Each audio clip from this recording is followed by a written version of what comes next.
Ahoy, ladies and gentlemen. Thank you for consistently coming back to the Ben Stewart Podcast. I'm really excited for this guest. You'll know a little bit of his work if you've been following my work for quite some time, or if you're on minds.com. Curtis Curry Hobo. He is a designer, an animator, a scribblographer, a plurkonomist. These are interesting terms, but if you know who this guy is, you'll understand that he has a mind and a creative mind that doesn't operate exactly like everybody else's. And it's really interesting to have worked with him on a very amazing project. You'll see up in this corner, Awake in the Darkness with Aubrey Marcus.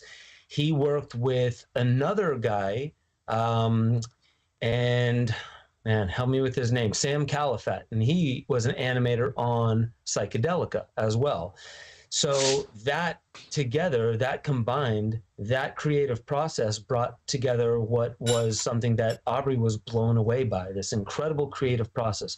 So if you don't consider yourself an artist, if you've always been curious about your own creative process, or if you just want to hear some really interesting conversations around how this stuff is created, you're not going to want to miss this. So let's get him in here on the Ben Stewart Podcast.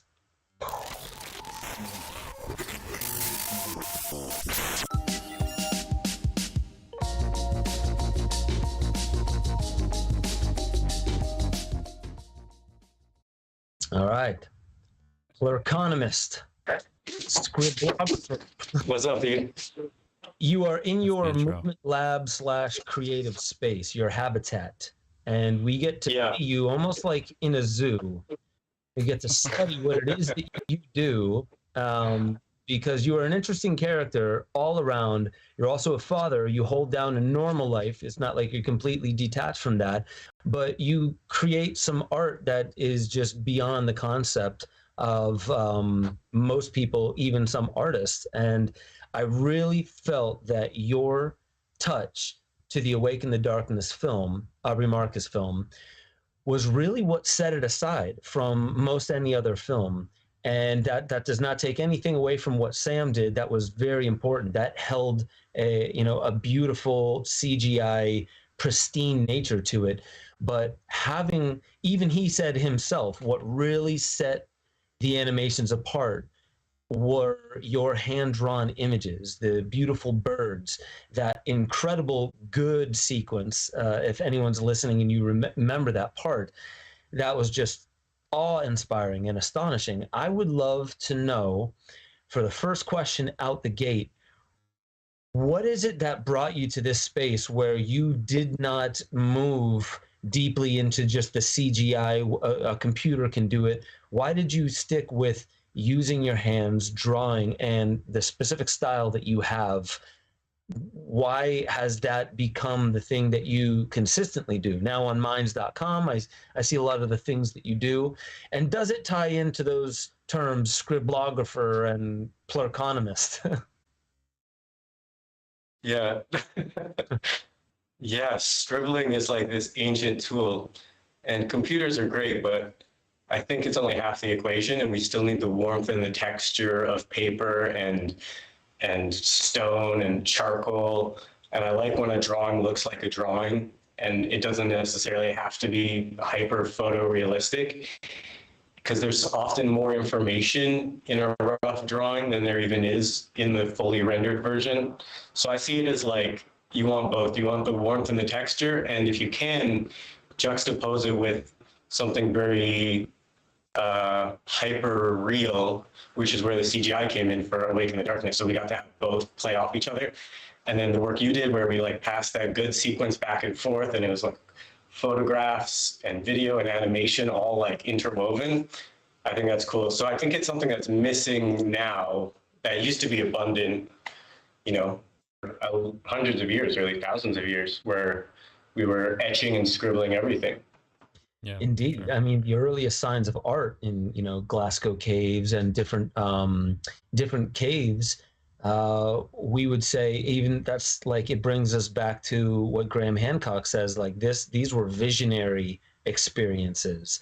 And it was by externalizing what's happening inside the mind onto a medium like a rock wall or a cave or something along those lines And I did feel that in the film Awake in the Darkness. It really did have this brand new futuristic feel, as well as that kind of DMT Crystal Palace type of vibe, as well as this very archaic but not forgotten form of art. And that's the hand-drawn stuff. And I wonder if we're going to get to the point,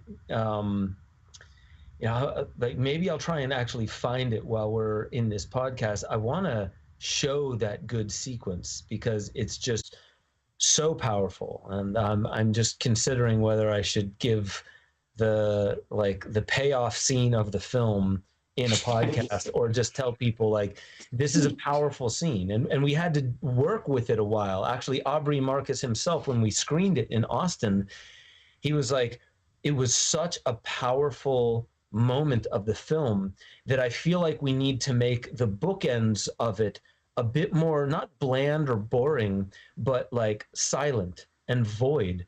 So it doesn't just roll from the last cool thing into this cool thing, but there's this kind of like a silence that makes you lean in, what's coming. And then all of a sudden this scene comes at you with, I don't know if, I mean, I would say hundreds of images, definitely, maybe over 1,000 images within 1 minute and 44 seconds. And it's following this mantra where it seems like Aubrey Marcus, in the darkness, several days in, he starts getting these DMT dumps, and like he's already like finished describing them, and then he's basically just having this almost delirious moment where he's speaking for God. And I realized, which you and Sam helped me realize, this is what this scene needs, is something that is hard to wrap your mind around. It's so fast moving that it's not something you can quickly build a concept around. You just have to stand in awe of it for a moment and just be like, what the hell was that? Because what else would you see over top God other than nature scenes and something else like that? But this one really, I'm more proud of it than I am of much of anything else I've done in film. And it took me 3 months, to do 1 minute and 44 seconds.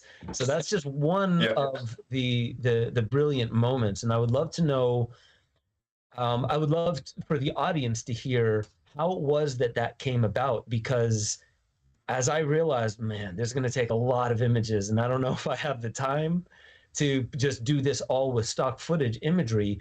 And you said, give it to me, put it in my hands, let me see what I can do. And you worked with another artist, is that correct, to make a bunch of single images of geometry? I would love to know what made you think of that, bringing somebody else in and then just piecing these things together, and how it evolved for you. Yeah, man. It was cool because we were also talking about Manly P. Hall and some of the illustrations in his books. And so some of the drawings in that sequence, maybe, I don't know, an eighth of them maybe are things that I sourced that were open source, like public domain stuff. Some of Da Vinci's drawings are in there. And then I hired a friend of mine to do some brain anatomy drawings. He was a skilled scientific illustration student. And so he did the first couple of brain drawings, and when I saw those and we started adding overlays to them, there's a slight animation. If somebody really wants to check it out right now, I think there's a rough version of it. That's the first video on my Instagram account, which is curry.hobo. Yeah, anyways, you can see these shifting overlays, and this is, I guess, kind of where scribblography comes in. It's like you take this scientific illustration of any part of the body, and then you begin drawing a diagram of your own imagination of how it might work and how the energy flows and what the patterns, the chi forms and the cymatic structures, and you create that as an overlay, and then with very subtle animation, you shift them. Yeah, that one right there. So it starts with this very simple geometry, and then we get more and more complex. And this drop here, that's like hundreds of years old. All I did is I took his book illustrations and lined them up into animation. Wow. Huh. So some of those drawings are not mine. Some of them are like 16th century or something. Interesting. And I dove deep. I understand like Fibonacci sequence and golden ratio on a level that I didn't before. This seems like something you'd see like as your life is flashing before your eyes. Yeah. Yeah. Oh, the meaning of life? Oh, there you go. Filmmakers have tried to do that moment, and I don't think any of them have. I think we did it the best, I swear. I do too. Really there's cool. something about this that, like, even especially as you mentioned it there, and like for those who want to see the entire thing in the film, the way that it's put in with sound design is just incredible. Sure. And I'm glad that there's like what we're seeing is fantastic, and it just like it deepens when you see it in the film.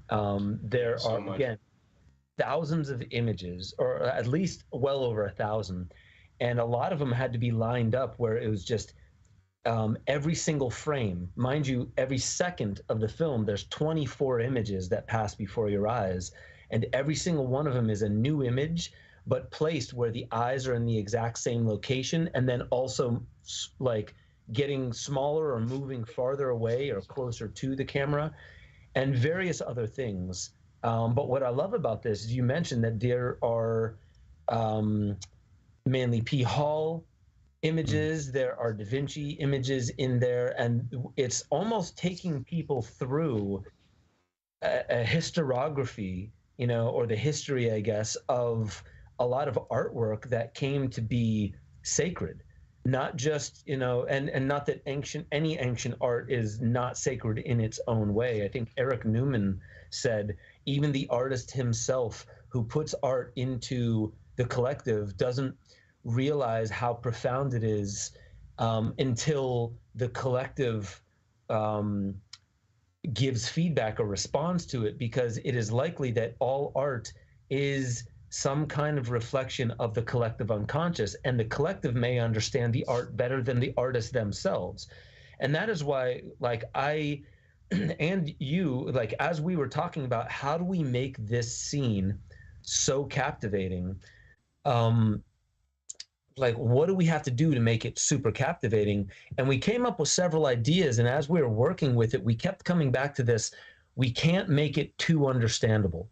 It has to just lie beyond our ability to conceive meaning around it. If it's too simple, it's just like, oh, I know what that means. It's a young baby and like thousands of images until they get older, and then it's an old person. It's all about age. We didn't even want it to be about that, because even time is a construct, and aging and these things, like it. We didn't want people to be able to wrap their heads around it. It moves so quickly, and it goes through so much of human history, so much of human art, and then tells a story that is very difficult to put your finger on. I think we really did it. I mean, I was super pleased with it. And then I was shitting my pants when I was in that screening room with Aubrey and all of his tribe, his friends. It was like a packed house. Yeah. And I'm sitting here holding my wife's hand, sweating bullets, thinking, if this sucks, I'm retiring. I'm not doing any film anymore. And really, I was waiting for that one moment in the film. Like, I want people to see that. And Aubrey and I, we both loved it, and the audience loved the film, but we were both slightly disappointed that what happened right beforehand, people were laughing over it. So they didn't hear the nuances of, like, they could hear Aubrey was like, speaking for God, and he had this voice where he was like, I'll just give a little away. He said, God said, good, good. And he does this long ass mantra with the word good. And it's just incredible the way that it sounded, but it sounded kind of funny because his friends were like, oh, that's funny. Aubrey is in this altered state because of darkness. And they were laughing over top of it and missing the nuance. And Aubrey called me the very next day. He was like, that part is too poignant, it's too incredible to just be another part of the film. We really need to make it more pronounced. So can we make the beginning and the end of it a lot more quiet, a lot more subtle, so people lean in more? They're not in the kind of giddiness of the DMT part that precedes it. So right. I'm super happy with it. We can move on from that specific moment of that specific film. But what I'm just really happy about, what I actually want to get into is how we came up with the rest of the film. There were certain parts that we were speaking about. Aubrey's talking about the Chavin ruins down in Peru, and he's talking about the idea of the jaguar and the smiling jaguar, the motif of the smiling jaguar, and the jaguar going into the cave, into the catacombs, where the ancient Chavin would go in and have these ceremonies. And the catacombs, the limestone walls, the way they were positioned, they would cause sound to echo in such a way that it would bring on an altered state. But then they would also, on top of that, do plant medicines, and they would consistently see this smiling jaguar. And then we had this other moment where Aubrey's in the Black Forest and these ravens fly overhead, and it reminds him of his grandmother. And you and I went through this creative process where, like, we need to do this justice. It can't look too funny, cartoony, but it can't, I don't just want to use 4K imagery of ravens or just images of how the Chavin depicted the smiling jaguar. We have to make it our own. We have to fit it into the art theme of the film. And I would just love to know, like, your thoughts of how you tied together all these little pieces so the entire film had this very personal, hand-drawn style to it. What was that process like for you, and what hurdles maybe did you experience? A lot of it for me was this idea of, like, what if I am the notebook that Aubrey took into the darkness? Because he did take a notebook into the darkness, which I think is so beautiful and ironic. And I never saw what was in the book. I kind of asked through emails, but no one ever showed me his actual scribbles.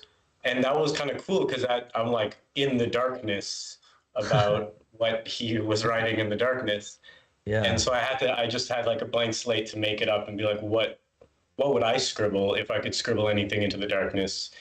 And what you were doing with the sound design and the raw sound that you had, there was so much in Aubrey's voice that would just give imagery to me. Yeah, the catacomb part was really cool. I got to do a lot of research for this film, because the character he's talking about and that he has tattooed on his hand is based on a very, very old inscription, a scribble from thousands of years ago, which was a little bit cartoony, but we had to find the flavor and the style and make it subtle, like it would be if it was in the corner of a notebook. Yeah, I really like that. We, maybe we'll give some hidden secrets of the film away, that we struggled for a little bit with exactly how we were going to present the smiling jaguar. We had just enough feedback from Aubrey when he saw some of the drawn images that you were making, where he was like, we don't want it to look too goofy, which you did it precisely how it was. But we also realized that the eyes of the jaguar were looking around. And instead, Aubrey was like, well, there's something interesting about the smiling jaguar, that its eyes are fixated and it's looking through reality. It's not looking at things inside reality. It's looking through it. So we can't have the jaguar looking around.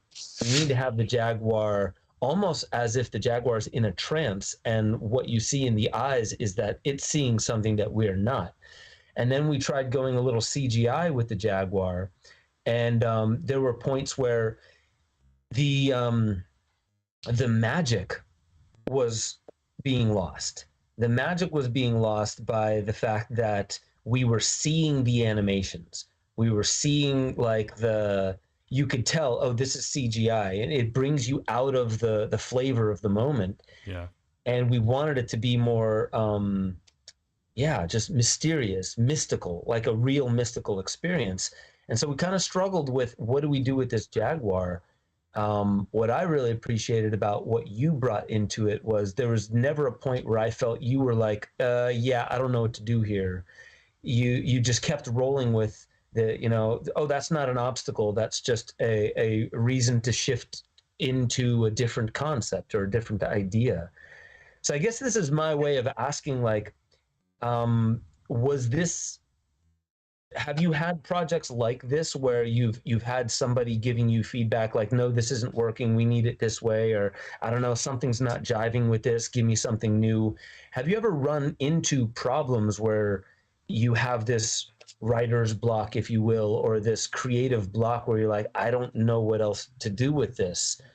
Because it seems like you really handled it like a champ. You just rolled with each obstacle as if it's meant to be there. It's meant to be there to enrich the journey towards exactly what it's supposed to be. Yeah, that's cool that I appreciate that you noticed that, and that it brings up a couple things. It brings up just being around a lot of animators and storyboarders who believe in the idea of like kill your darlings and don't be attached to a story point or a drawing or a character. Just be willing to cut anything if that's the nature of the thing that's developing.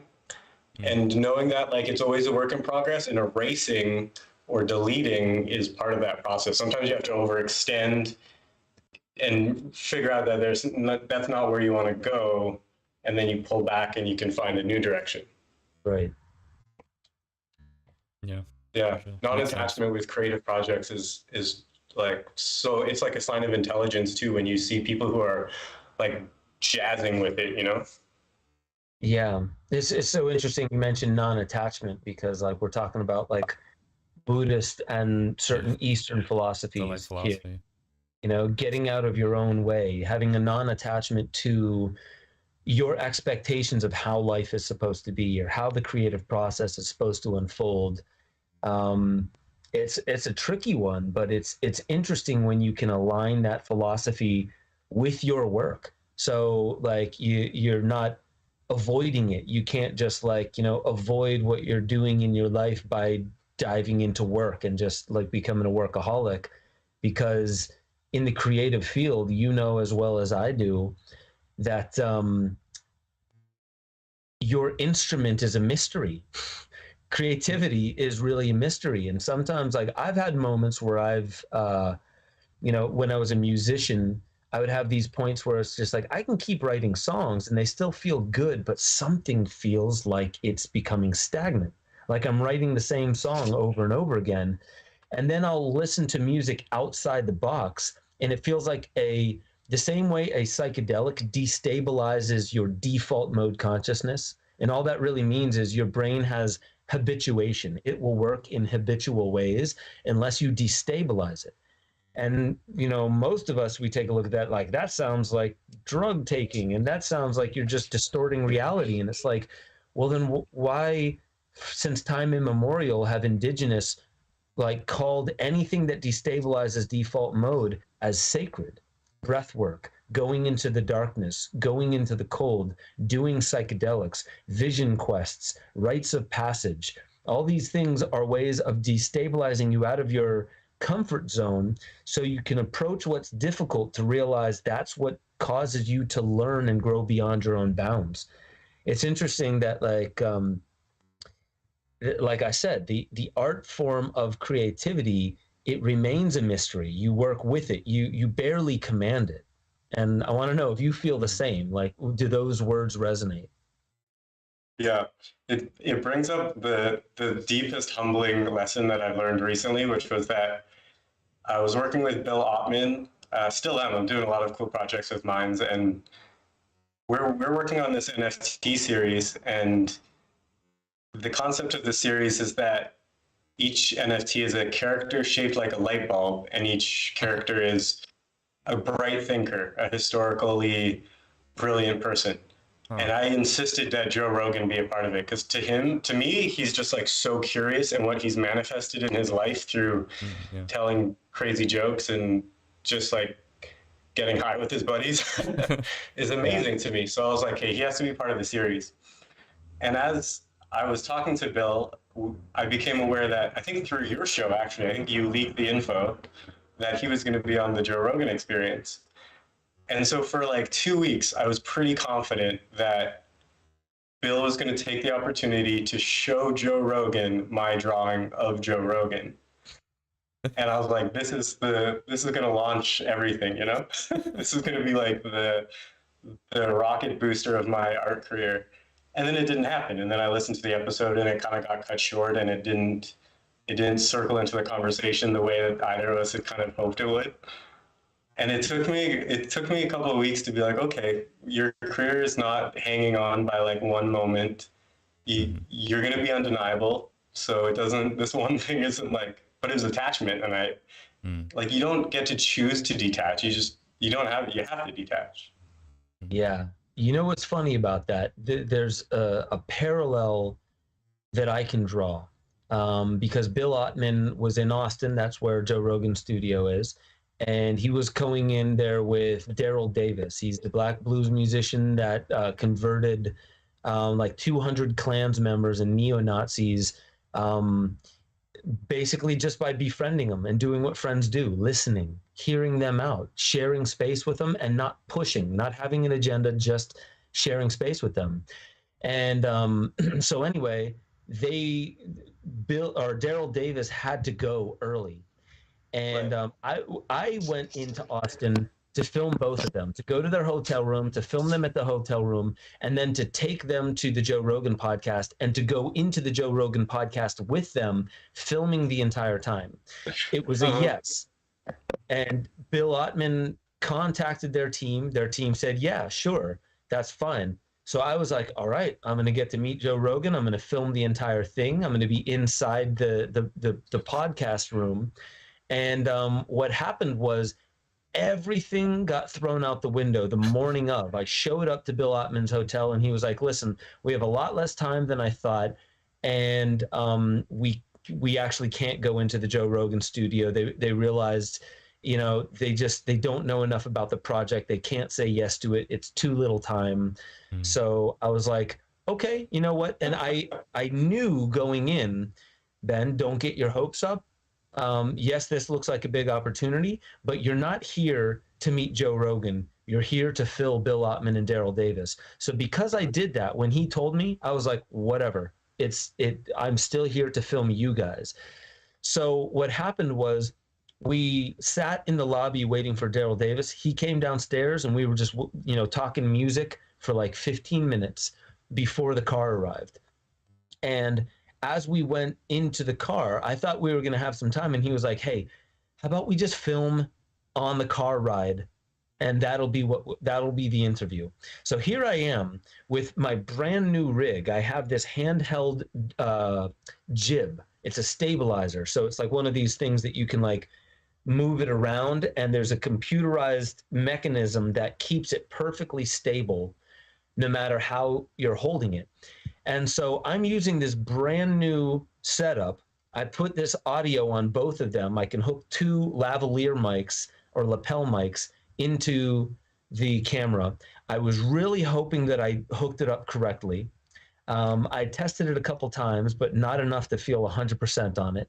And here I am sitting in the front seat, holding this camera facing behind me so I can get Bill Ottman and Daryl Davis talking. And so I'm using this thing as a way to almost look like from the perspective of somebody in the front seat turning around and just talking to two people in the back seat. And I was so worried that this is just going to look like dog shit. And it ended up being really cool, really, really cool. Like the audio needed to be cleaned up because we're in the car and there's this low rumbling the entire time. But the entire time I was thinking like, Ben, you don't know what this is going to be like. You have to be ready for anything. And whatever happens, just keep rolling with it and like capture as much as you possibly can. And then when you get home, don't tell them, I'm sorry, the audio was this, or I'm sorry, this, that, and the other. Just put it together as best as you can and see what they say. And so I did. I just threw something together, and I was really worried that he was going to be like, this audio sucks. And, you know, I had all these thoughts in my mind, and he was like, this is a great start. You know what? Let's take some clips from the Joe Rogan podcast and intersplice it in this trailer so we can pitch it for a film. And so that was just kind of my parallel. I had this for the very same podcast. Yeah. I had this idea that I was going to meet Joe Rogan. I was going to be in the studio. I was going to be able to talk with Jamie about all the equipment that I got and all that stuff. Dude, I thought so too. I was like, oh wait, you're actually going to go to the studio? But I was trying I was thinking very like, all right, We'll see. I told you right beforehand, like, yeah, I'm going in the studio. This all just happened last minute. And then all of it was taken away, like literally the morning of. And we had 15 minutes to get it rolling. So I just find that interesting that it was the same podcast and both of us had to learn that non-attachment deal. Yeah. Our karma and our careers are aligned in a really beautiful way. Yeah. And I see this progressing, like, for sure. Like what I felt happen in the Awake in the Darkness film, I felt the seed of something being born, because I was like, you know, okay, Aubrey, when he first saw some of your stuff, he was like, this feels a little too, like, not serious enough. And I said, like, okay, I see where you're going with that, but do you trust me? Because I have a vision, and I don't feel like CGI is just the way to go. And he was like, you know what, Ben? Like, I trust you. I saw DMT Quest. I know you have an eye for it. So he had his reservations, and it really did. It hit this proverbial nail on the head of going this hand-drawn way, where the imperfections are part of it. It's part of it. And then the CGI has this other element to it that I just know this needs to go deeper into a direction. And like, actually what's been coming up for me lately is even a potential mini series. And I don't know how, I know how South Park does it, right? They have an entire team. And Matt and Trey Parker, I knew that they would come in on Monday, and they would need an episode by the end of day Friday, but they have an entire team, and they had buco bucks to roll around. But what made me think was just like, could there be a like mini series that uses this style with, let's say, my voice or somebody's voice, and beautiful sound design and soundtrack that can tell an evolving story that can be a mini series on social, meaning a minute at a time. And it doesn't have to be a week by week, but an evolving storyline, not just on some, not just on YouTube or just on some SVOD platform, but specifically like catch this series on Instagram or catch it on Minds. And it's a minute long, but then after 20, 30, 40 episodes, you put it together and it's one long animated documentary. So that's where my mind goes with, how do we evolve this idea with where content is going? And so with that, I'll roll it into a question. When you started getting into this and realized, I'm not going to do anything else, this is my career. You have a daughter, you support your daughter, you're making a living off doing what you're doing, but you're also having to roll with the evolution of technology, social media, and the way people consume media. So your thoughts on how you keep up while staying true to why you got into this, but also staying adaptable to what other people expect as far as content consumption. Yeah, like, I guess a lot of it's like picking projects that actually suit me. Sometimes in the past, I would pick a project and be stuck in it and be frustrated, but now I know how to say no to certain clients and to say hell yes to other clients. And I think the rewarding part comes when you do have freedom to explore and experiment without a strict timeline, but you also know that the collaborators you're working with are accounting for that. They don't expect that every drawing you do is the completed final drawing. A good collaborator knows that it's going to take time, and there's going to be, for every keeper drawing, there might be 10 to 100 drawings that hit the floor because they weren't quite what we were going for, but that's part of the process. Yeah, it's the same thing in screenwriting. When I was going through screenwriting, the big credo is get used to throwing your ideas away, because it's an evolution.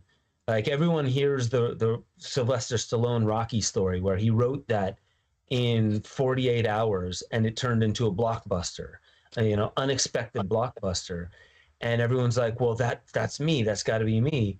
And, he didn't just start with Rocky. He was trying to break into the industry for a while. And it's interesting because as you write, I noticed that I've written many screenplays, and they've stuck. The story, the essence of the story, has stuck with me, and it's evolved in my mind. Even though the screenplay sucked, I didn't understand that it's the way it even breathes. It's the way that the action scenes and the dialogue breathes on the page. There's actually a podcast that I studied with Pilar Alessandra that said, like, it's called On the Page.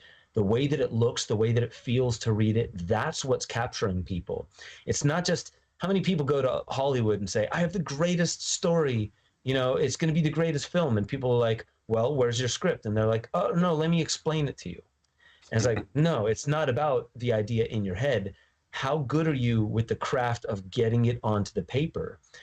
And it's very interesting. And I would love to know, the same thing happens with music for me, where I'm finishing songs now that I started at age 17. It's quite incredible. And I noticed that my style is not too dissimilar, but I've made so many songs, you would have imagined that I would have totally moved on. But really, it's not a moving on, it's a moving into, it's a moving deeper, it feels like. Like I'm continually refining the one song that I've been writing forever. And you can look at Tool and say the same thing. They started very rough and kind of angry and some kind of slightly immature, angry lyrics. And then they started dialing it into like high consciousness, better production, tighter sounds, not having to be metal all the time, going tribal, and it's still Tool. And what it's almost just like all of what they were trying to do fell away in place of what they always were, like the most refined state of who they were. Do you find the same thing with your drawing style? Do you find you're just meandering into new styles, or do you find that you're really deepening with new things that you're learning, you're deepening what you've always done? Yeah, that really resonates. It reminds me of a time where I found this box of old drawings from elementary school, and there are all these characters, and the way I approached the geometry hasn't really changed that much. And then I have a couple of projects. One of them's called Philo in the Glowing Rectangles. Another one's called Grub Crossed. You can find pieces of those on my Minds, curryhobo.minds.com. And those scenes are part of a much bigger film that I'm kind of making over the years. And I don't know quite how it's going to go together and like how this piece attaches to this piece, but even some of the work we did in Awake in the Darkness, I could see weaving into it. And it's probably like, I don't know, maybe when I'm 50, I edit it together and I have a feature or like a really epic short film that's actually an accumulation. And we live in a time where we can kind of do that. You can put out little bits here and there, and then you can launch it a decade later if you want to. Now is such a weird time because it feels like Web 2 and the Facebook and the Instagram and the ad business model of those kinds of sites, TikTok, that business model is dwindling, but there's still a lot of life in it.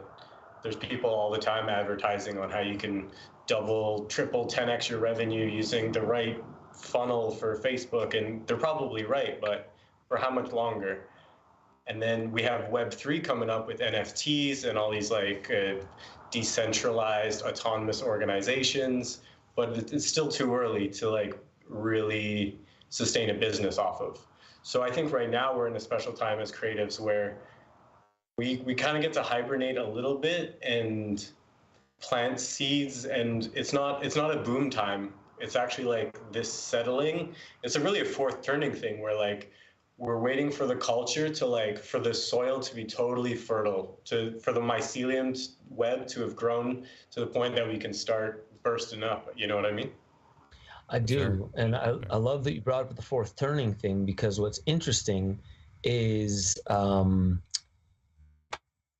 in that book, they talk about the art and so there's archetypes. So there's four turnings. There's the spring, the summer, the fall, and the winter. The winter is the crisis. It's the fourth turning. So there's the high, which is the springtime. It follows the crisis, because every time you come out of like a crunch period, you feel like once you come out of it, you're like, whoa, I feel high. I feel great. And then there's the awakening, which is the summertime. And then you think of like the spring was right after World War II, the last turning. And then it moves into the awakening, which is when people started waking up to politics and protesting and Vietnam War and all that kind of stuff. And then there's the unraveling, which goes through the 80s into the 90s, which is like you listen to the music, and those are the bards. Those are the ones that are bringing the message of how the people feel. So when the 80s started off with girls, girls, girls, and, like it wasn't totally that. There's obviously other kinds of sentiments, but that was the dominant sentiment.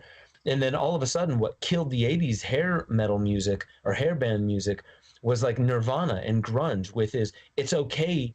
It's more refreshing to hear what's authentic. Everything's not all right. I'm not happy. I don't like what's going on. 9 Inch Nails, Rage Against the Machine, Tool, Marilyn Manson. I could go on and on. Grunge bands, Smashing Pumpkins. This melancholy vibe started coming out. And then there's the fourth turning. So the archetypes that come up, there's the vagabond, there's like the elder in the springtime. The people born into that period are the elder.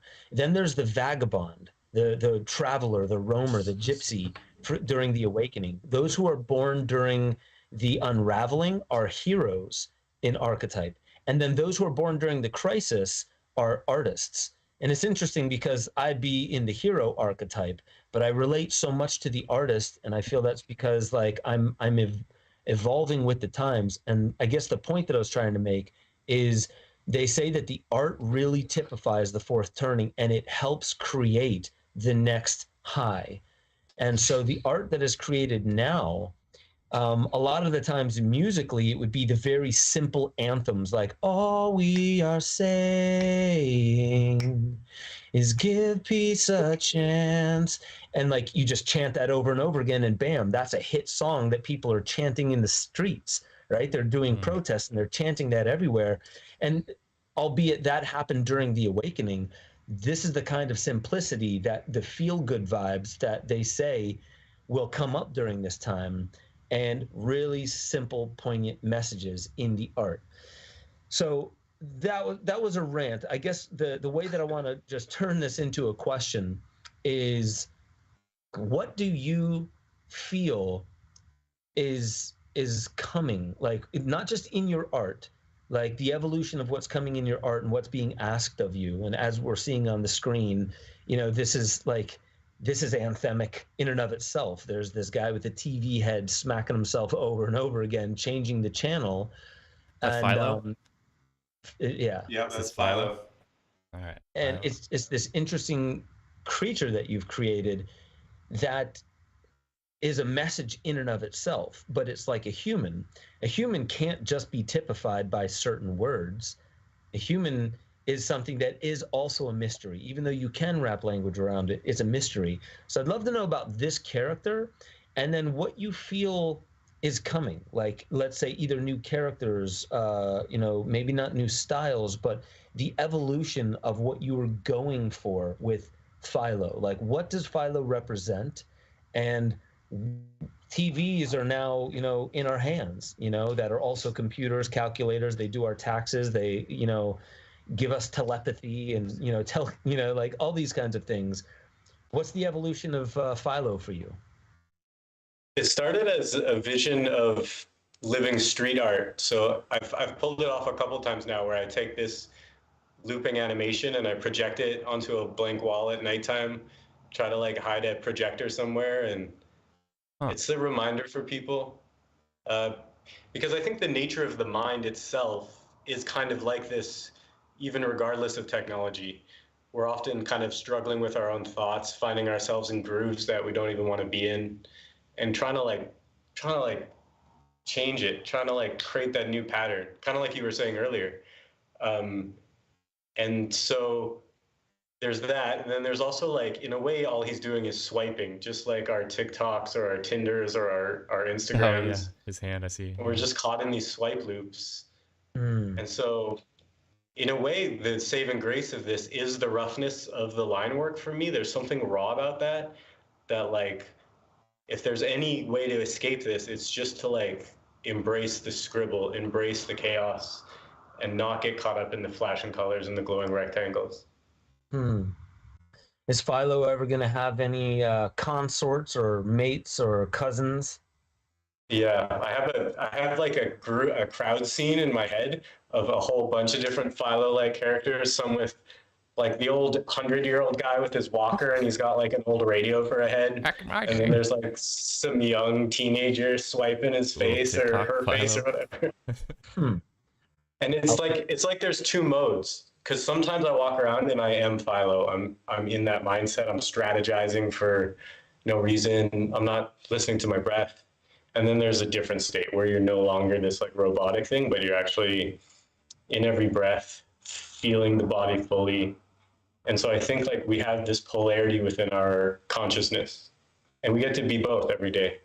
Yeah. What came into my visual field when you said that, if there's like a group, like an entire community of people, is I see on most people's screens, you know, for one, the screens themselves, the shape of the screens are nearly identical because most people either have an Android or an iPhone.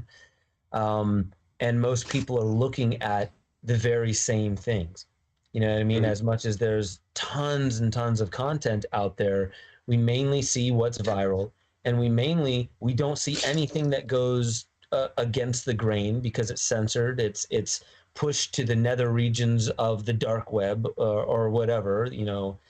And I see all these screens staring blankly, like their faces are, with the same imagery. They're all caught on the same wavelength, which has like a hive mind, an interesting element to it, but it also has this brainwashed element to it.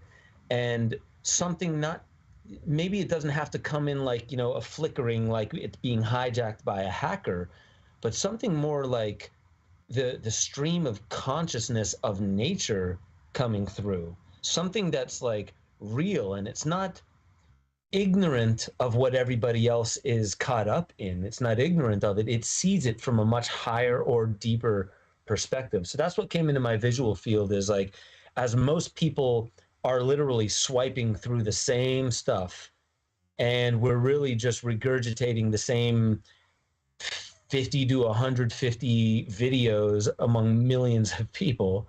I find it, and I'm saying week by week because it recycles, I feel like there's this eternal flow that we get into, you know. I don't know, that's just kind of like random and off the cuff as far as like what would that look like? How would you typify or visualize not the curated content for the conventional masses, but that eternal stream of consciousness that we can tap into from nature and beyond? That's my philosophical mind at work.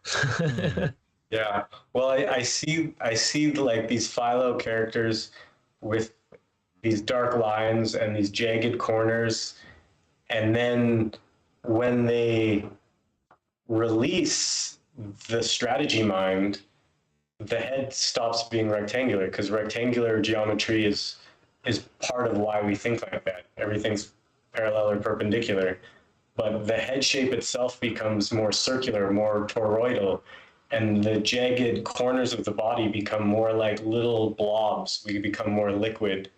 And it's cool how in animation, like I can even say these things, and in your visual field, you're animating it yourself for yourself.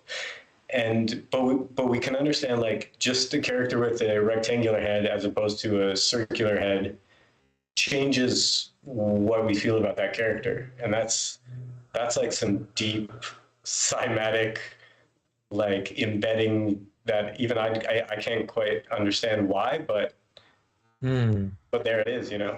Yeah. You know, what's interesting is the next thing that came up, and, you know, just for those listening, no, we're not just going to keep mentioning what's going through our own visual field, but what came up for me for that is like, instead of the same cookie cutter thing on all these faces or all these screens, there's something about how and somebody, Maria Love Photography said, or no, it was Christian Christian P. Norris said, simpler perspective, like a meta view. And it made me think of like first metaverse, but then it made me think of like the concept that if each one started having this more toroidal head and more like squishy bodies, and it started turning into what we would conceive of as more of its own individual and biological self, then what's being shared is like, if one image has this perspective of fire and the other image has this perspective of fire and the other, screen has this perspective of fire, and we're just going around the fire, it's the same fire that we're looking at, but looking at it from a new perspective makes it look completely new, meaning the meta view of the collective, the way you can perceive the collective as a singular collective is only by looking at all of its individuality as a collective, in the same way that humans are. You know what I mean? We have very similar things, the amount of limbs and the amount of digits on these limbs, if you're lucky and you have your body still intact, we have these core things, but we all have such uniqueness to our look that it's like a fingerprint. So it's the collective individuality, which seems like a paradox to some. But that's the last thing I'll say about that. I find that very fascinating that you're evolving this Philo character and having these thoughts, because I kind of feel like this concept does need to come out, because what we're seeing now with Philo, we've seen this before. Like, the TV head, ones who are brainwashed by the TV, and there's so many tropes and meanings we can draw from this image, but how that evolves, I think we invent it. We're not just told it. Culture doesn't just give us how this concept evolves, we invent it. And there's like I said in the beginning, Eric Newman said, art exists beyond the artist. The artist may create a piece of art and put it into the collective, but the collective may see things inside that art that the artists themselves did not even notice. So there's something of the collective consciousness inside this, and we are giving birth to that by doing the work, by putting the art out there. And I do feel that you and I are going to create more, and we're going to put this art form into an evolving use, something that continually comes at the audience, because I feel what our social media profiles are is an evolving story of who we are. It shows us at the worst of times, the best of times, what kind of food we like, what kind of cats we think are funny, all these things. And there's all these data points on us, but it's an evolving story. And it tells people more about us than we may even know. And you'll hear about this in data. Data, if you have 1,000 data points on something, you can tell when that person's going to take a poop better than that person knows, right? So like there is something of the collective that can see us better than we can see ourselves, and perhaps this is part of the awakening, but only if you engage artistically, not just cookie cutter and regurgitating the same crap. So how does that word vomit land with you? No, I liked it. I like that you brought up the idea of like a lot of that Philo stuff is I've made public domain, so anybody can grab it, spin it, reverse it, twist it, add on to it. Because I don't like this old paradigm of trying to grasp onto our ideas. We call it intellectual property, and it creates a mess for everybody. Yeah. And I think we are entering the new era is an open source, decentralized era, where we try to give creators credit. And if you do grab something and you spin it, you try to find some NFT wormhole to siphon a little extra profit to that person. And I think what you're saying about how our social media presence, to me, it's like a portfolio, but as that gets connected to NFTs, then it's also like we have these little passes and badges. And I'm putting together an NFT experiment right now, trying to fund a food truck for my community using NFTs. And the NFTs can represent actual ownership of the actual truck, and it can reward NFT owners by getting actual profits from actual sales. And then I can also make a coupon for 50% off for the next 3 years. And that's also an NFT. So like a lot of people are saying in the next 10 to 20 years, every contract, and use contract in the widest definition you can, every contract is on the blockchain essentially. And that's going to be totally embedded with our social media presence. So we're entering this world where that's like, it's so tangible now that our ideas, our drawings, and our collaborativity, let's make that a word. Our collaborativity is going to be, it's like survival of the most collaborative is what we're entering, I think. That sounds together we are the Shout out to Satori D. He's extremely collaborative on Minds, and he's always taken some cool art of mine and spinning it and mixing it into something new, adding music and poetry. I love it. I mean, open sourcing is definitely the future, and Bill makes sense you're totally teaming up with him because Bill sees that same vision, and I think that is the future, and it really makes sense when you kind of take the economics and the profit incentive out of as much, and just you really just look at it as what is going to create the most, like the best outcome with the most creative efforts combining together. You got to allow people, and this is for everything, honestly, you know, science, all these things, like when you allow collaboration from different industries or people who are competitive to work together, I think we've kind of been, I believe in healthy competition, but I think we've definitely been sold this lie of like, you need this sort of extremely competitive, like sort of idea of approaching the market where it could be more collaborative. And I think we could actually see a lot more. And I think more people are buying into that. And that's, I mean, that's part of this greater disillusionment. I mean, a lot of people are getting disillusioned with the institutions or the systems, and the alternatives all seem to be what are collaborative, what are open source, you know, what are tools that follow this kind of mindset. Yeah, it is this interesting philosophy, this open source, decentralized is part of it for sure, but open source first, I think. And having hung out with Bill Ottman so much, you know, like he's obviously very much so about it. And as I was connecting with him, I was listening to this podcast. It's actually the TED Talks podcast on creativity, or I'm sorry, on open source. And it's a really well done history of open source. And it actually comes from a British, I mean, it wouldn't have been classical period. It might be the 1700s. I'm not sure, but there's this society that decided we need to share information quicker. And when it came to realize that we don't need centralized power in these religious institutions, we need more science. And this is pre-scientism, you know, making a religion out of science and centralized power that way. They started realizing we need periodicals, something quicker than books to share ideas in real time, so then we can build atop those ideas. And then you fast forward and you look at the internet. Tim Berners-Lee, there was apparently one prototype of the internet that didn't take because they chose to charge people an infinitesimally small amount, like 1 cent, and it didn't take. People didn't even want to put 1 penny up, so it didn't take off.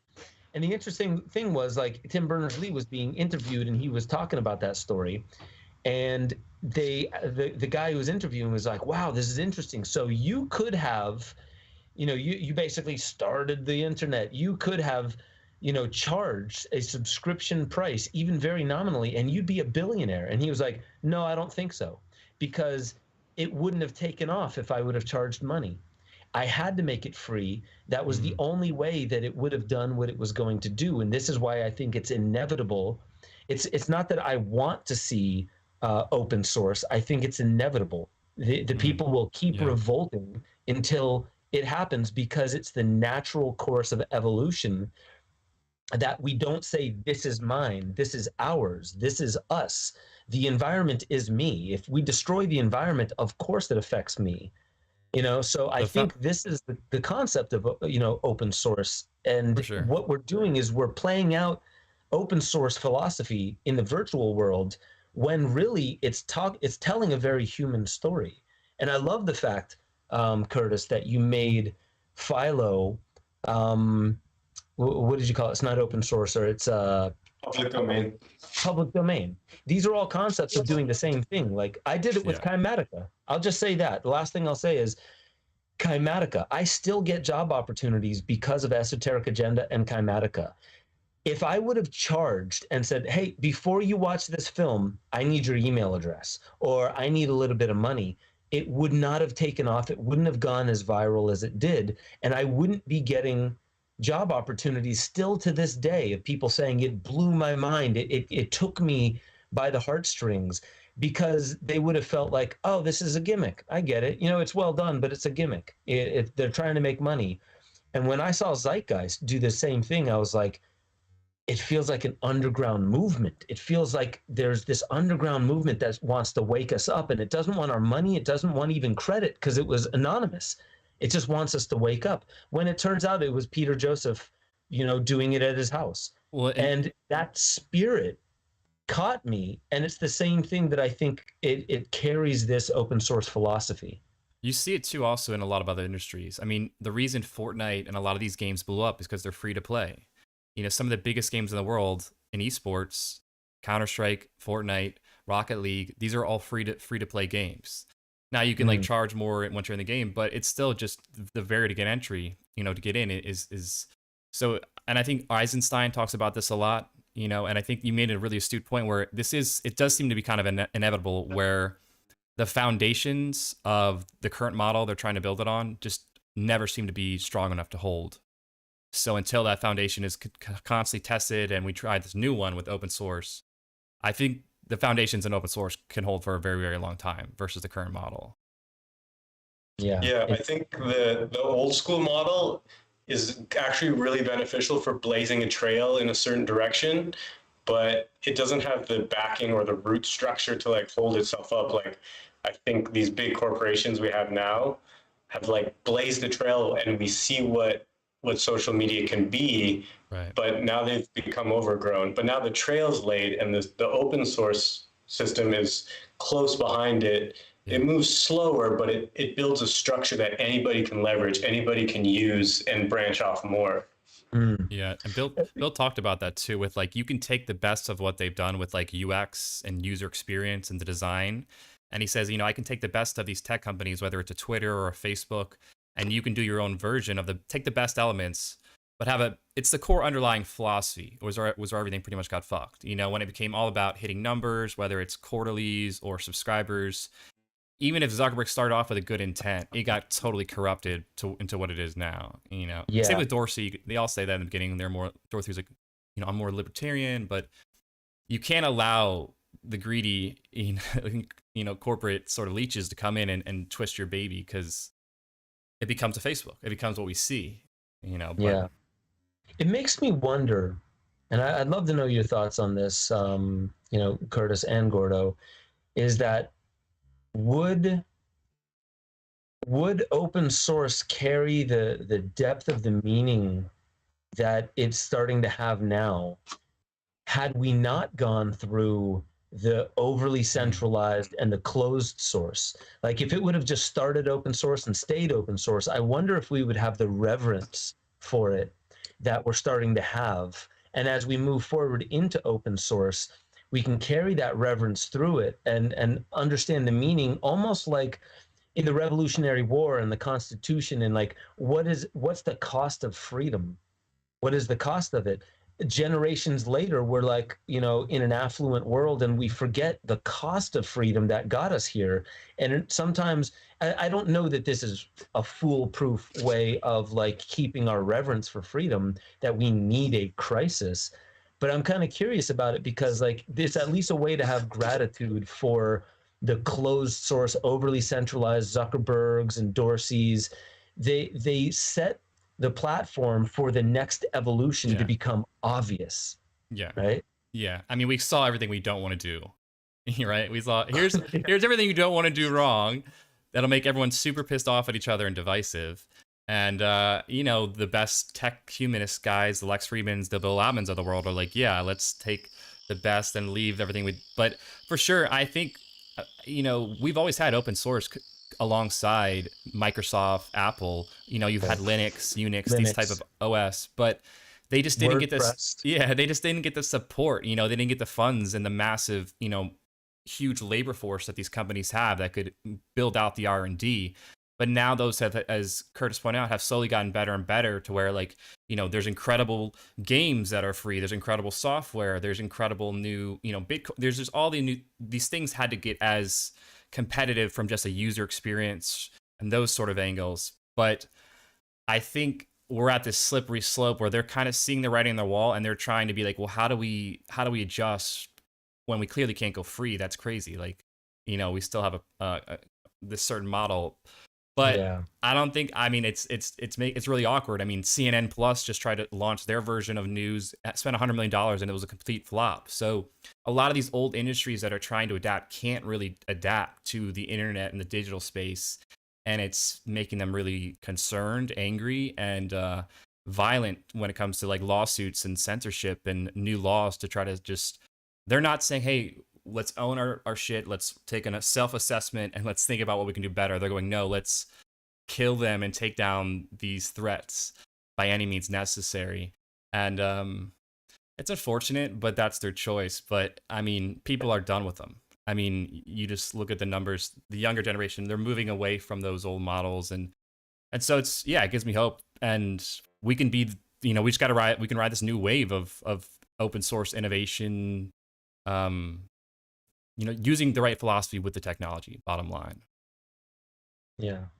Yeah. Doesn't it feel like we're reaching a crisis point of like centralized social credit score, track and trace, and then cryptocurrency, and it's like it's coming to a head, these two forces, and it's beautiful that we get to see it play out, I think, in the next 3 to 5 years.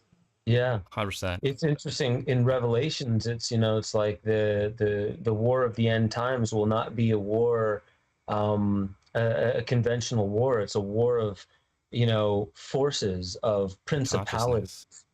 And what we're talking about are philosophies, you know, like the open source, the closed source, the ideologies. Yeah, and you know, like you watch the film Cloud Atlas. The whole concept is slavery is a part of humanity. You can't do without it. There's a natural pecking order. There will always be slaves. And I would say, like, the witch hunts never ended. Slavery never ended. It just became incorporated and justified through different means of spinning what's happening. And, you know, I really do feel like these principalities are definitely coming to a head, and it's a crisis point. And what's interesting is the Chinese character for crisis means danger and opportunity, not just one or the other, not your favorite and your worst nightmare. It's both coming together. Well, we see it as opportunity. I like how Curtis is visualizing it, like these two forces, and the rising new force, sees it as opportunity, and the old dying force sees it as a threat. Mm-hmm. And we're kind of trying to just, you know, do our thing and have this grand old party and new system built, but we also are not naive. They're not going to just let us do this totally free willingly. And as much as we wish they would, we just got to be mindful of that. But it doesn't mean you can't take direct action and build community and do your own, you know, create your own companies and create your own art and content. But I think we're right at that point where there's enough. I think they still have a little bit more of like the masses believe in that ideology, but we're getting closer and closer to where like, hey man, there's almost as many as us as you because of Russell Brand, Rogan, Stewart, you know, all these guys in the other space who are helping shift the paradigm through media, and people just doing the work on their own with friends and family on interactions. But we're getting close now, and I think, you know, I believe in this isn't my first life, you know, and I think that's part of the reason why we're here, you know, to be fully blunt, like we're part of here to help this new wave be ushered in, while the other wave kind of just like much love, but like let's try to do without the least amount of, you know, violence, kind of a deal or something. That's interesting. You bring up the past lives thing, and I appreciate that, and I'm curious, Curtis. It doesn't even have to be directly related to past lives, but as art comes through you, as creativity comes through you, do you ever get a sense for it's not just a new idea. I'm remembering this. This is connected to me in a way. And it doesn't even have to be from like a past life, but I've had this with songs where I write it and I know it's mine. I know I haven't copied it subconsciously from somebody, but it sounds so familiar to me. Do you ever have that? Yeah, for sure. Like sometimes this future sense of like I'll have a vision of something I will create, and then sometimes I'll create something and I'll have that memory and remember that I had actually visualized it years and years ago. Also, when I was a kid, I remember looking at mostly Da Vinci's work and just feeling like a familiarity of like, this is in me somehow, or like I remember this. And feeling like, I feel like that about like, it's sort of like a fun ego game, but like, yeah, I'm the reincarnation of Da Vinci and MC Escher and Salvador Dali and Dr. Seuss. Like all of those people are my past lives if I open myself to that story, because then I can like really connect to their work, you know? Yeah. Yeah. You can kind of match their I vibration. say yes to all that. You know, what's interesting is like, you know, I've even thought it doesn't have to be past lives. Like we all are each other. And we have like, you know, and I'm not saying that any of the ideas or concepts around past lives have to be untrue. It could be all inclusive and beyond our, you know, ability to just wrap it in a language concept. But I've felt that before where it's like my past lives are everything that's ever lived. If there really is an Akash, an amorphic field that holds all information, and time and space is a construct, and it's always there, but we're in limited, you know, default mode consciousness, and we're stuck in the story of ourselves that we keep telling ourselves. And when we let that go, whether breath practice, meditation, getting hit in the head, runner's high, psychedelics, whatever, we end up destabilizing it and surrendering back to the really, really subtle knowing that all of this is us. There's nothing that's not us. Even the plants and the animals and the cosmos and all of these things we say is not self, but we're drawing upon it. And we still don't have an accurate definition of what consciousness is, why anything is happening at all. The core questions of reality: who am I? Why any of this? What am I to do about this? You know, why am I perceiving reality from this perspective, from this meat suit? We don't have sufficient answers for that. But interestingly enough, we still know enough to get by, and we draw creativity through us. And then there's this phenomena called simultaneous invention. Throughout history, the phone, the light bulb, Harry Potter. There's this book called The Master Switch that gets into a lot of things, but among them, it gets into simultaneous invention and shows you that at the same time as, I forget her name that made Harry Potter, but there's an example for you. J.K. Rowling. She came up with this idea of a young boy going to a wizard school, and all the way down to some of the names like Muggles, not Hogwarts, but some of the other names, other people, like 2 or 3 other people at the same time in different countries had the same very, very similar idea. And so like Divis and Benjamin Franklin both discovered identity of electricity and invented the lightning rod only 5 years apart. But that's a little bit far. This one is twice within the same year, the microchip. The microchip. The same thing goes with the discovery of oxygen, the DNA being like, you know, double helix in structure. Apparently it was, I'm sorry, I'm forgetting her name, but it was this black lady who I believe discovered it beforehand, and then Francis and Crick took that.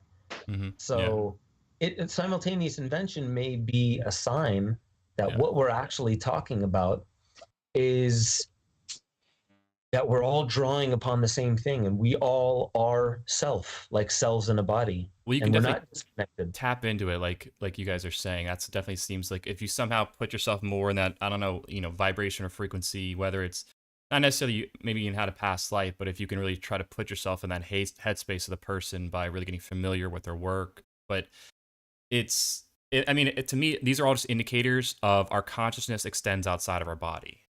You know, that's the main big takeaway that I've really fully strongly believe now that goes against the current reductionist materialist thinking that it starts and ends in the brain. When the brain goes off, and it just emerges out of the brain. It's a byproduct. You know, I look at this more of a sender and receiver, sort of like a radio antenna or something. But, you know, you hear so many stories about near-death experiences, and they've done science where people die not only a couple of minutes, but up to an hour after they've had cardiac arrest. NYU did research and showed that their heart rate was dead, and they still were able to show that they knew exactly what was happening in the room during it. They could go outside the room and name specific details of things happening and being said during the operation. So you hear a lot of these things, and just, to me, so much of the evidence points to the fact that consciousness is not local. And then psychedelics, there's so many ways you can come to this realization, but the key is coming to that realization. And then as artists, once you have that realization, it just seems like you're a different conduit for your creative juices, so to speak. Once you kind of lean more into it, seems like artists tend to get better creative outcomes. Yeah. Yo, Curtis, as we're wrapping this up, I want to know, so I love the fact that we get to see you doing downward dog and in the squatting position where all of us are in the chairs, like plebs, if you will. You're releasing your hamstrings and your glutes. I love it. What about your space that you have? And I see the way you move through it animalistically. Does that tie into how you work creatively? Yeah, for sure. Here, check this out. No hands. Yeah, whenever I'm sitting too long, I have to go roll somewhere. And, your lymph and so much of your body is stagnant until you actually move it. And here, I'll give you a little tour. You can see this is where I kind of do all my computer work. This is the wall of scribbles. And then I have this huge mat area with some gymnast rings, and I'll bring my friends in here and I'll tell them to put me in a rear naked choke, and then I'll say go, and I'll work my way out of it. And I think kinetic intelligence and visual intelligence and linguistic intelligence are kind of like these overlapping circles, and they feed off each other. And a lot of people are lopsided in that equation, for sure. But I've been doing jujitsu and wrestling and tree climbing since I was a kid. So it's like therapy, it's like meditation, it's like prayer. Yeah. Dude, I definitely feel you on that. The tree climbing, the rolling, the even wrestling and grappling, where we are a very dynamic movement apparatus. And when you grapple, you're moving with you're problem solving body and mind against another problem-solving movement apparatus that's intelligent and problem-solving against you. And in that, the refinement that happens, the way you have to come to listen. I'm sure you would agree that when you're grappling with somebody, you're listening to their breath, because that tells you how they may move next. You're feeling where they're trying to go, if they're trying to take your ankle or if they're trying to get your arm or get your neck. You sense it, and you have to sense it in real time and then make a decision. How am I going to respond to this? All the while, you're in this fight mode where your body is, in a sense, fighting for its life, and you're practicing how to normalize your breathing so you're not gassing yourself during the process. And you hear a lot of people that go through this that say that, if I'm experiencing writer's block or some creativity block, or even in a relationship rut, or something is going on in my life, if I work it out on the mat, it laterally translates back into my life, and there's something that opens back up. And it's almost like our body is a canvas for working things out in the world, even if it's creatively in those ways. So I love that you have people choke you out to get the creative juices flowing. Literally. Yeah. Well, we're all going back to tribe, right? To chanting around the fire, and to climbing the trees, and to wrestling. I saw your podcast with Rafe Kelly. I had a chance to play with him in some trees on one day, and he taught me a whole bunch of cool stuff. And it's it's core and it's undeniable. So it's coming back hard. I think all these baseball and football games in the next few years will be replaced by parkour parks and grappling classes, and more dance and more gymnastics, more core activity. I love that. And I agree. I definitely agree. No more golf courses. American Ninja Warrior on ayahuasca, Yeah, exactly. And this is Rafe Kelly for everybody. Rafe Kelly from evolvemoveplay.com. He brought parkour back to nature instead of just in parkour gyms or in urban environments, because there's so much rich diversity in nature. And like, if you don't know this, your ankles are such a rich form of neurology boosting technology that if you're walking on flat surfaces with shoes all the time, you're not getting the rich nourishment through the talus in your ankles, and it's not turning your neurology on as much. So people like Stephen Jepson and other people found that if you pick things up with your toes, like tiny objects, you can actually halt some neurodegenerative disorders. So there's something really about this where your body is a touchstone for how to turn your neurology on and to keep your tuner and receiver open to more information.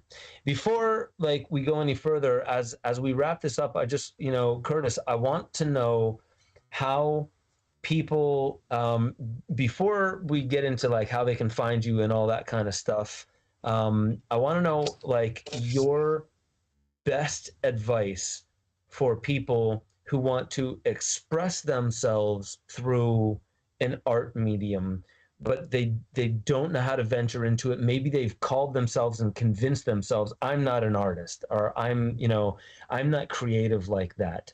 I would love to know your thoughts on what your advice would be to people who are intrigued by exploring their inner artist, but maybe have disempowered themselves. I think there's everybody probably has like a couple people who are making art that they want to be making similar art to. And so I would say meditate on those people, do some research on their work, and then keep a book, some kind of scribble book with you every day, all the time, and do one drawing a day, even if it's a stick figure, even if you're not trying to be a great drawer, even if you're being a filmmaker or musician. Scribble some symbols in the book every day, even if it takes you 5 seconds, or if that turns into 5 hours, great, it doesn't matter. Just do it every day. That's what I would say. You know what, I like that, because what you're talking about is frequency. It's returning to it. If you do it for a long period of time, that's great, but it's about starting and finishing and continually coming back to it. And the body, a lot of people say, like, if you want to write, get up at the same time every morning. A lot of people say the best time is early in the morning, 4 o'clock sometimes, and instantly start writing, instantly, for 20 minutes. But if you do it at the same time every single time, then what seems to happen is you may write complete shit for 20, 30 days, but you're refining something, and your body and your mind are getting used to, this is the moment. So like the outlet my soul is screaming for knows that this is the moment. It's now. So the more you come back to it, that's really good advice, is, and even if you're not going to try to be a drawer or something like that, what you're really doing is externalizing the mind onto paper in symbols, and not just words, but also in symbols. And like that takes that lateral transfer between left and right hemisphere to communicate enough to get meaning through symbols that we imbue with meaning. So I love that, man. I love that. And now, what's the best place for people to find you and to follow your work? Minds.com is pretty much the only social media I'm putting a lot of love into. So if you don't have a Minds account, get on it. If you don't have a crypto wallet, get on it. And I think Minds, and maybe in collaboration with a couple other platforms that are coming up, are going to be the new collaboration platforms that aren't built on a structure that distracts us from what we want to be working on, but actually like enforces our ability to collaborate and filter out the things that we don't want to be looking at. I love it. I love it, man. Well, I appreciate that. Yes, everybody, check out minds.com and get on there. Definitely check out what Curry's doing. Check out the doc. See his work there as well. Yep. Please check out at aubreymarcus.com, Awaken the Darkness. It should be on the home page, and all you got to do is, I think, put in your email address. It's free. You just put in your email address and you get to watch the film. I would highly suggest. Frank the Bald Guy on the chat said, I watched with headphones on. It's definitely the way to watch it. I would definitely agree. Watch it with headphones on and do it uninterrupted. It's an hour long, and just dedicate that hour and really just sit with it and feel the evolution of what Aubrey's going through, but take it as you are going to go into an altered experience. You're going into the darkness with her. So I think that's probably the most, like, that's the best way to watch this documentary. You have so much to live for. Don't hang yourself, dude. I don't know if anyone can see you. Oh no, we lost him. I talked wrong. He's back. All right. Well, with that, my man, I just want to say thank you so much for taking the time. It's awesome to know you. It's awesome to collaborate with you. And we'll definitely have you back. I know that, before we had you just scribbling in the background at one point. We'll have you back doing that. And I'm excited for myself and the world to see the evolution of your work. Thanks, Ben. Thanks, Gordo. I love you guys. Love you too. Much love, man. All right, ladies and gentlemen, art. It's my favorite topic. It's what we are here not just to do, but to be. We are not just being artists, we are being art.